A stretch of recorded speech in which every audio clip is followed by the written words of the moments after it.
I thought I could describe a state, make a map of sorrow. Sorrow, however, turns out to be not a state, but a process. It needs not a map, but a history. And if I don't stop writing that history at some quite arbitrary point, there's no reason why I should ever stop. Grief is like a long valley, a winding valley, where any bend may reveal a totally new landscape.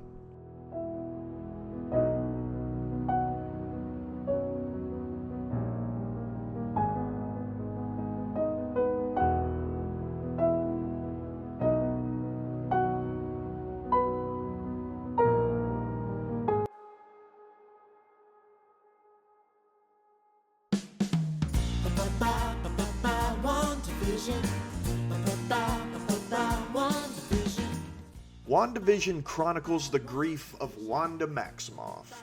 It is a variety show of human substance on a super-heroic scale.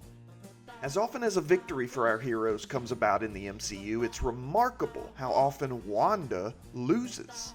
Following her backstory in Sokovia and with Hydra, and especially given the deaths of her brother Quicksilver and husband Vision, a period of mourning was undoubtedly necessary.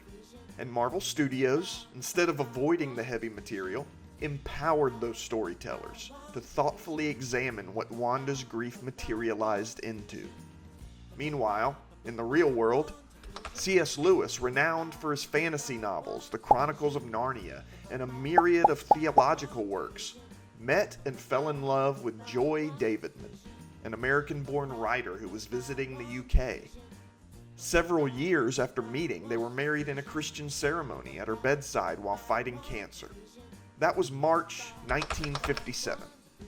A little over 3 years later, Joy Davidman would be gone, and Lewis was left to assemble scraps from the ghosts in his mind. This resulted in A Grief Observed, a brief but busy collection of journal entries devoted to the inspection of his anguish whilst in the throes of it.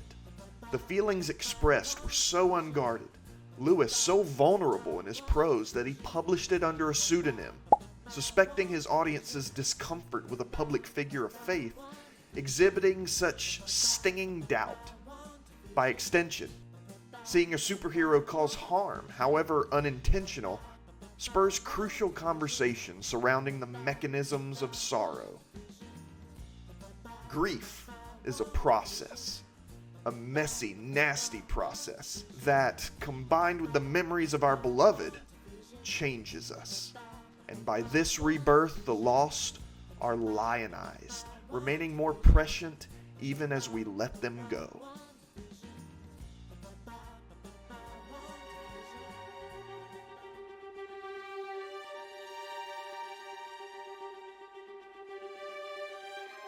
It's not true that I'm always thinking of H.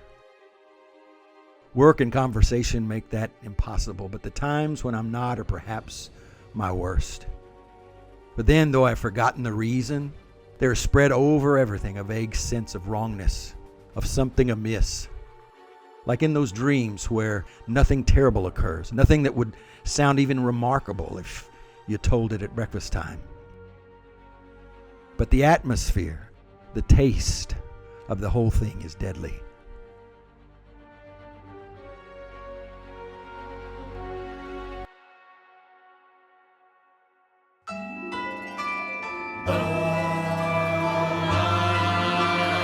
The first episode of WandaVision is charming, haunting handiwork.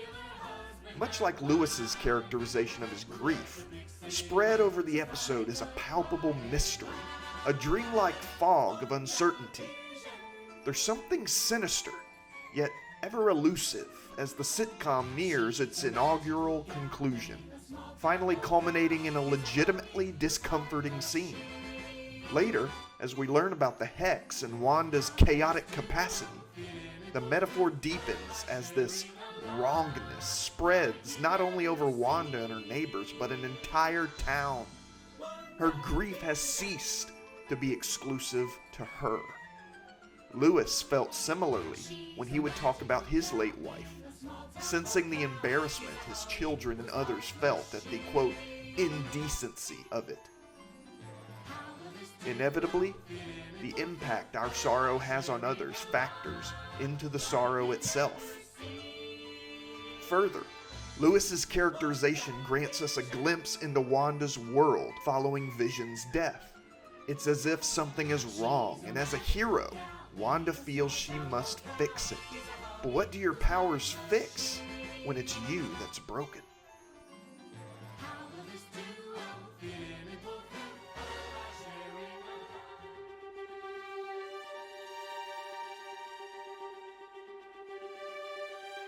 Already, less than a month after her death, I can feel the slow, insidious beginning of a process that will make the H. I think of into a more and more imaginary woman, founded on fact, no doubt. I shall put in nothing fictitious, or I hope I shan't. But won't the composition inevitably become more and more my own? The reality is no longer there to check me, to pull me up short as the real H so often did, so unexpectedly, by being so thoroughly herself and not me.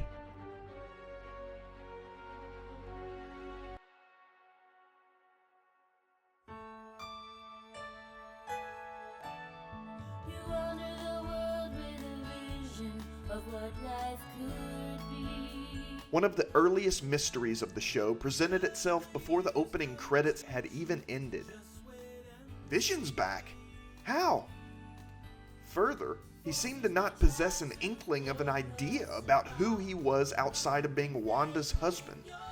And even that angle had limits. No, he wasn't actually the Vision, but a creation, constructed from Wanda's memory of him, coded in mourning, nostalgia, and bits of Wanda herself.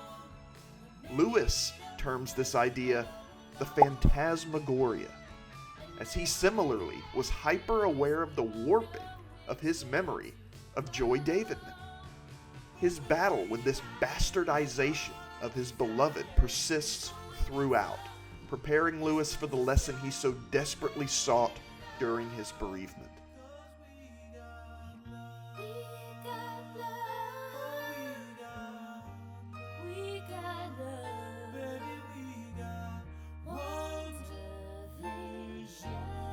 All reality is iconoclastic.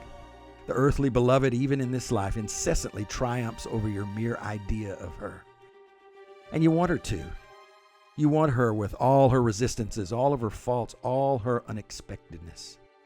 That is, in her foursquare and independent reality. And this, not any image or memory, is what we are to love still, after she is dead.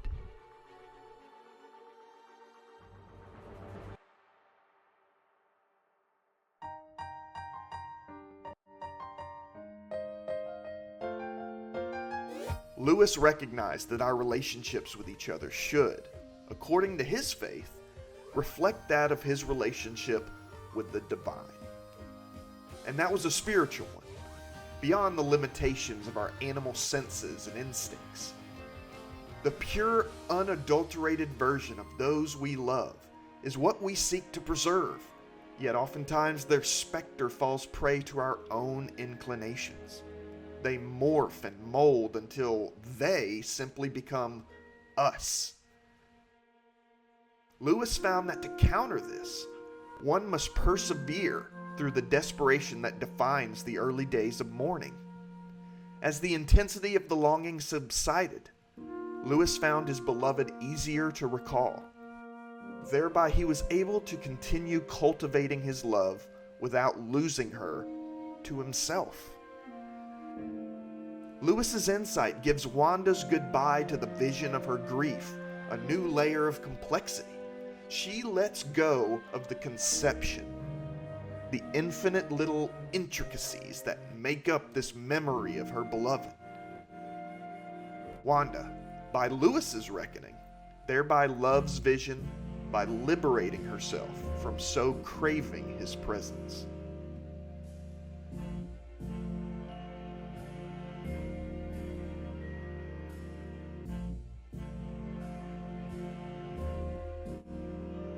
I think I'm beginning to understand why grief feels like suspense. It comes from the frustration of so many impulses that had become habitual. Thought after thought, feeling after feeling, action after action had H for their object. Now their target is gone. I keep on through habit, fitting an arrow to the string, then I remember and have to lay the bow down. So many roads lead thought to H.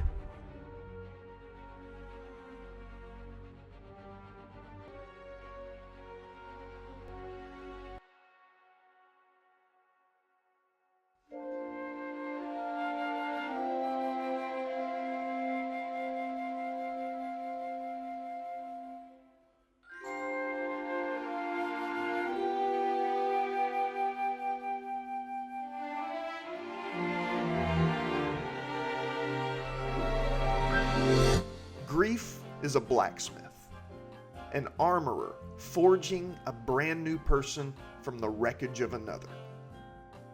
The respective bereavements of Wanda Maximoff and S.Lewis overlap to the extent that perspective is gained by comparing the two. By the very nature of our feelings and impulses losing their subject, change is necessary to continue on, to persevere with the love that we were fortunate enough to experience. We emerge anew, altered by love and loss. WandaVision, a history of Wanda Maximoff's pain, concludes with a sorrowful promise. Grief is a harbinger for rebirth, a history documented to achieve its end. By this restoration, we love our lost, through life and in death.